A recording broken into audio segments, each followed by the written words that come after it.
এখানে আমার অনেক বন্ধুরা আছেন।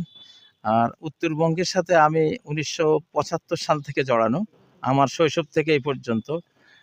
উত্তরবঙ্গে আমার অনেক প্রতিষ্ঠান আছে।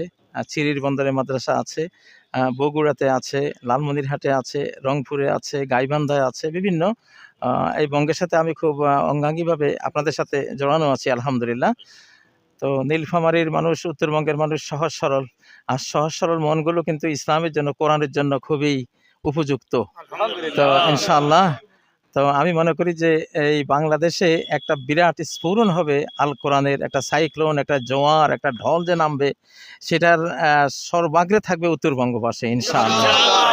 তো নীলফামারীবাসীর জন্য আমি দোয়া করি এবং আল্লাহ যাতে বাংলাদেশে নতুন বাংলাদেশকে সাজাবার এবং ইসলামের রঙে রঙিন করার, আল্লাহর মন মতো করে তার এই সৃষ্টিকে সাজিয়ে দেওয়ার কাজে নীলফামারীবাসী তারা যাতে অগ্রণী ভূমিকায় থাকে ইনশাআল্লাহ।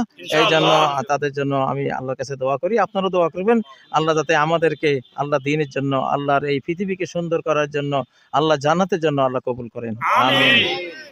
আমি বাংলাদেশের জনগণ, বাংলাদেশ সরকার, বাংলাদেশের বর্তমান যে সরকার, তারা বয়োজ্যেষ্ঠ হলেও তাদের জন্য আমাদের দোয়া করতে হবে। আমরা যাতে তাদের নেতৃত্বে আমরা এই দেশটাকে একটা অনন্য উচ্চতায় নিয়ে যেতে পারি ইনশাআল্লাহ।